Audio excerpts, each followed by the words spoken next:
ಗಂಟೆಯ ಕೆಲಸ ಕೇವಲ 10 ನಿಮಿಷದಲ್ಲಿ ಮುಗಿಯುತ್ತೆ ಅಂದ್ರೆ ನಂಬ್ತೀರಾ? ಹೌದು, ಇದು ಸುಮ್ಮನೆ ಗಾಳಿಲಿ ಹೊಡೆತಿರುವ ಮಾತಲ್ಲ. ವಿಶ್ವದ ಟಾಪ್ ಯೂನಿವರ್ಸಿಟಿ MIT ಮಾಡಿರೋ ರಿಸರ್ಚ್ ಡೇಟಾ ಇದು. ಪ್ರತಿದಿನ ಗಂಟೆಗಟ್ಟಲೆ ಇಮೇಲ್ ಬರೆಯಕ್ಕೆ, ರಿಪೋರ್ಟ್ ಮಾಡಕ್ಕೆ ಅಥವಾ ಕಂಟೆಂಟ್ ಕ್ರಿಯೇಟ್ ಮಾಡಕ್ಕೆ ಟೈಮ್ ವೇಸ್ಟ್ ಆಗ್ತಾ ಇದ್ರೆ ಇವತ್ತಿನ ಈ ವಿಶ್ಲೇಷಣೆ ಕೆಲಸದ ಸ್ಟೈಲನ್ನೇ ಸಂಪೂರ್ಣವಾಗಿ ಬದಲಾಯಿಸುತ್ತೆ. ಜೊತೆಗೆ ಕಡೆಗೆ ಒಂದು ಸೀಕ್ರೆಟ್ ಬೋನಸ್ ಟ್ರಿಕ್ ಕೂಡ ಇದೆ.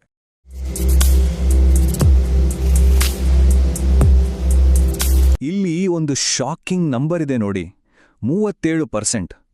ಕಾಲೇಜ್ ಓದಿರೋ, ಆಫೀಸ್ನಲ್ಲಿ ಕೆಲಸ ಮಾಡೋ ಪ್ರೊಫೆಷನಲ್ಸ್ ChatGPTನ ಸರಿಯಾಗಿ ಬಳಸಿದ್ರೆ ಅವರ ಕೆಲಸದ ಸಮಯ ಬರೋಬ್ಬರಿ 37%ರಷ್ಟು ಕಮ್ಮಿ ಆಗುತ್ತೆ ಅಂತ ಈ MIT ಸ್ಟಡಿ ಪ್ರೂವ್ ಮಾಡಿದೆ. ಕೇವಲ 2 ನಿಮಿಷ ಉಳಿಸೋದಲ್ಲ, ಗಂಟೆಗಟ್ಟಲೆ ಕಷ್ಟಪಡೋ ಕೆಲಸವನ್ನ ಇದು ತುಂಬಾನೇ ಸುಲಭ ಮಾಡುತ್ತೆ. ಓಕೆ, ಆ 37% ಹೇಗೆ ವರ್ಕ್ ಆಗುತ್ತೆ ಅಂತ ಈ ಚಾರ್ಟ್ ಗಮನಿಸಿ. AI ಸಹಾಯ ಇಲ್ಲದೆ ಕಂಟ್ರೋಲ್ ಗ್ರೂಪ್ ಒಂದು ಟಾಸ್ಕ್ ಮುಗಿಸೋಕೆ 27 ನಿಮಿಷ ತಗೊಂಡಿದೆ. ಆದರೆ AI ಅಸಿಸ್ಟೆಂಟ್ ಬಳಸಿದ ಟ್ರೀಟ್ಮೆಂಟ್ ಗ್ರೂಪ್ ಅದೇ ಕೆಲಸನ ಕೇವಲ 17 ನಿಮಿಷದಲ್ಲಿ ಮುಗಿಸಿದೆ. ಅಷ್ಟೇ ಅಲ್ಲ, ಕೆಲಸದ ಕ್ವಾಲಿಟಿ ಕೂಡ 0.45 ಸ್ಟ್ಯಾಂಡರ್ಡ್ ಡಿವಿಯೇಷನ್ ಅಷ್ಟು ಜಾಸ್ತಿಯಾಗಿದೆ. ಅಂದ್ರೆ ಕೆಲಸ ಬೇಗ ಮುಗಿಯೋದು ಮಾತ್ರವಲ್ಲ, ಕ್ವಾಲಿಟಿ ಆಲ್ಮೋಸ್ಟ್ ಡಬಲ್ ಆಗುತ್ತೆ. ಆದರೆ ಇಲ್ಲೊಂದು ದೊಡ್ಡ ಸಮಸ್ಯೆ ಇದೆ. ತುಂಬಾ ಜನರಿಗೆ ಈ ವಿಷಯ ಗೊತ್ತೇ ಇಲ್ಲ. ಎಲ್ರೂ AI ಯೂಸ್ ಮಾಡ್ತಾರೆ, ಆದ್ರೆ ಯಾರಿಗೂ ಈ MIT ಲೆವೆಲ್ ರಿಸಲ್ಟ್ ಸಿಗ್ತಾ ಇಲ್ಲ. ಯಾಕೆ ಗೊತ್ತಾ? ಎಲ್ರೂ AI ಟೂಲ್ಸ್ನ ಒಂದು ಬೇಸಿಕ್ ಗೂಗಲ್ ಸರ್ಚ್ ಇಂಜಿನ್ ತರ ಯೂಸ್ ಮಾಡ್ತಾರೆ. ಬೆಳಗ್ಗೆಯಿಂದ ಸಂಜೆವರೆಗೆ ಈ ಕೆಲಸ ಮಾಡೋ ಅಂತ ರೋಬೋಟ್ಗೆ ಆರ್ಡರ್ ಮಾಡಿದ ಹಾಗೆ ಜೆನೆರಿಕ್ ಪ್ರಾಂಪ್ಟ್ಸ್ ಕೊಡ್ತಾರೆ. ಇದರಿಂದ ಬರೋ ಉತ್ತರಗಳು ಕೂಡ ರೋಬೋಟಿಕ್ ಆಗಿರುತ್ತೆ, ಮತ್ತೆ ಯಾವುದೇ ಯೂಸ್ ಇರಲ್ಲ. ಆಥರಿ ಗೈಡ್ ಪ್ರಕಾರ ಇಲ್ಲಿರೋ 2 ಪ್ರಾಂಪ್ಟ್ಸ್ ನಡುವಿನ ಡಿಫರೆನ್ಸ್ ನೋಡಿ. ಲೆಫ್ಟ್ ಸೈಡ್ನಲ್ಲಿ ಒಂದು ಇಮೇಲ್ ಬರೆ ಅಂತ ಇದೆ.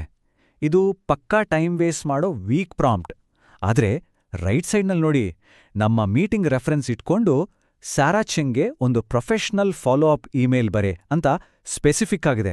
ಆಫೀಸ್ ಕೆಲಸ ಮಾಡೋರಿಗೆ, ಫ್ರೀಲ್ಯಾನ್ಸರ್ಸ್ಗೆ ಈ ಥರ ಕ್ಲಿಯರ್ ಡೀಟೇಲ್ಸ್ ಕೊಟ್ಟಾಗ್ಲೇ AI ನಿಜವಾದ ಮ್ಯಾಜಿಕ್ ಮಾಡೋದು.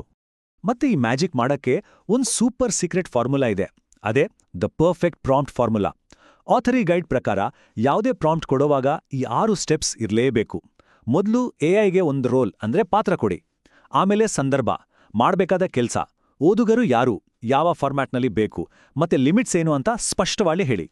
ಈ 6 ಪಾಯಿಂಟ್ ಸೇರಿಸಿದ್ರೆ AIಯಿಂದ ಬರೋ ತಪ್ಪು ಮಾಹಿತಿ ಅಂದ್ರೆ ಈ ಹ್ಯಾಲುಸಿನೇಷನ್ಸ್ ಕಂಪ್ಲೀಟ್ ಆಗಿ ನಿಂತೋಗುತ್ತೆ, ಮತ್ತೆ ಡೈಲಿ ಪ್ರೊಡಕ್ಟಿವಿಟಿ 10 ಪಟ್ಟು ಜಾಸ್ತಿ ಆಗುತ್ತೆ. ಈ ಫಾರ್ಮುಲಾನ ಇನ್ನಷ್ಟು ಪವರ್ಫುಲ್ ಮಾಡ್ಕೋಬಹುದು. ಸುಮ್ಮನೆ ಬ್ಲ್ಯಾಂಕ್ ಆಗಿ ಕೆಲಸ ಶುರು ಮಾಡೋ ಬದಲು AIಗೆ ಒಂದು company website link, competitor data ಅಥವಾ ಹಳೆಯ ಇಮೇಲ್ಸ್ನ ಸೋರ್ಸ್ ಮೆಟೀರಿಯಲ್ ಆಗಿ ಕೊಡಬೇಕು. ಆಗ AI ಕೇವಲ ಯಂತ್ರದ ಥರ ಅಲ್ಲದೆ ಎಲ್ಲವೂ ಗೊತ್ತಿರೋ ಒಬ್ಬ ಇನ್ಫಾರ್ಮ್ಡ್ ಕೊಲ್ಯಾಬರೇಟರ್ ಥರ ಜೊತೆಯಾಗಿ ಕೆಲಸ ಮಾಡುತ್ತೆ. ಈಗ ಮತ್ತೆ MIT ಸ್ಟಡಿಯ ಗ್ರಾಫ್ ಒಮ್ಮೆ ನೋಡೋಣ. ಈ ರೀತಿ ಸ್ಟ್ರಕ್ಚರ್ಡ್ ಆಗಿ ಪ್ರಾಂಪ್ಟ್ ಕೊಟ್ಟಾಗ ಕೆಲಸದ ವಿಧಾನವೇ ಲಿಟ್ರಲ್ ಆಗಿ ಬದಲಾಗುತ್ತೆ. ರಫ್ ಡ್ರಾಫ್ಟ್ ಮಾಡೋ ಟೈಮ್ ಅರ್ಧಕ್ಕರ್ಧ ಸೇವ್ ಆಗುತ್ತೆ, ಆದರೆ ಎಡಿಟಿಂಗ್ಗೆ ಹೆಚ್ಚು ಟೈಮ್ ಸಿಗುತ್ತೆ. ಎಲ್ಲದಕ್ಕಿಂತ ಮುಖ್ಯವಾಗಿ ಮಾಡೋ ಕೆಲಸದ ಮೇಲೆ ಸಮಾಧಾನ ಅಂದ್ರೆ ಜಾಬ್ ಸ್ಯಾಟಿಸ್ಫ್ಯಾಕ್ಷನ್ ಸಿಕ್ಕಾಪಟ್ಟೆ ಜಾಸ್ತಿ ಆಗುತ್ತೆ. ಸ್ಮಾರ್ಟ್ ವರ್ಕ್ ಅಂದ್ರೆ ಇದೆ ಅಲ್ವಾ? ಓಕೆ, ಸ್ಟಾರ್ಟಿಂಗ್ನಲ್ಲಿ ಒಂದು ಬೋನಸ್ ಟ್ರಿಕ್ ಇದೆ ಅಂತ ಹೇಳಿದೆ, ನೆನ್ಪಿದ್ಯಾ? ಎಸ್, ಆ ಬೋನಸ್ ಟ್ರಿಕ್ ಇಲ್ಲಿದೆ ನೋಡಿ. ಒಂದೊಂದೇ ಪ್ರಾಂಪ್ಟ್ ಕೊಟ್ಟು ಕೆಲಸ ಮಾಡೋದು ಓಕೆ, ಆದ್ರೆ 100 ಟಾಸ್ಕ್ಗಳನ್ನು ಒಂದೇ ಸಲ ಮುಗಿಸೋಕೆ ಒಂದು ಹಿಡನ್ ಮೆಥಡ್ ಇದೆ. ChatGPT ವೆಬ್ಸೈಟ್ ಓಪನ್ ಮಾಡೋ ಅವಶ್ಯಕತೆನೇ ಇಲ್ಲದೆ ಟೋಟಲ್ ಕೆಲಸನ ಆಟೋಮೇಟ್ ಮಾಡ್ಬೋದು. ಇದು ನಿಜಕ್ಕೂ ಗೇಮ್ ಚೇಂಜರ್. ಅದೇ ಗೂಗಲ್ ಆಪ್ ಸ್ಕ್ರಿಪ್ಟ್ API.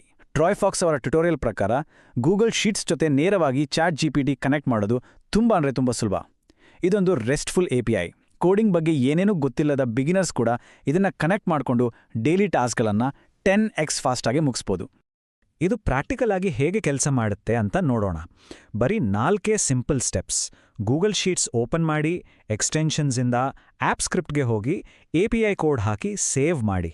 ಆಮೇಲೆ ಶೀಟ್ನಲ್ಲಿ =my function A1 ಅಂತ ಒಂದು ಫಾರ್ಮುಲಾ ಹಾಕಿದ್ರೆ ಸಾಕು. ಸ್ಟೂಡೆಂಟ್ಸ್ ಇರ್ಬೋದು, ಜಾಬ್ ಹುಡ್ಕೋರಿರ್ಬೋದು ಅಥವಾ ಫ್ರೀಲ್ಯಾನ್ಸರ್ಸ್ ಈ ರೀತಿ ಸ್ಪ್ರೆಡ್ಶೀಟ್ ಮೂಲಕವೇ ಸೆಕೆಂಡ್ಸ್ನಲ್ಲಿ ಬಲ್ಕ್ ಆಗಿ ಕಂಟೆಂಟ್ ಕ್ರಿಯೇಟ್ ಮಾಡ್ಬೋದು. ಇದೇ ನೋಡಿ AIನ ನಿಜವಾದ ಪವರ್. ಒಮ್ಮೆ ಯೋಚನೆ ಮಾಡಿ, 1 ಗಂಟೆ ಕಷ್ಟಪಡೋ ಕೆಲಸ ಕೇವಲ 5 ನಿಮಿಷದಲ್ಲಿ ಮುಗ್ದೋದರೆ ಆ ಉಳಿದ ಟೈಮ್ನ ಎಷ್ಟು ಯೂಸ್ಫುಲ್ ಆಗಿ ಬಳಸ್ಬೋದಲ್ವಾ?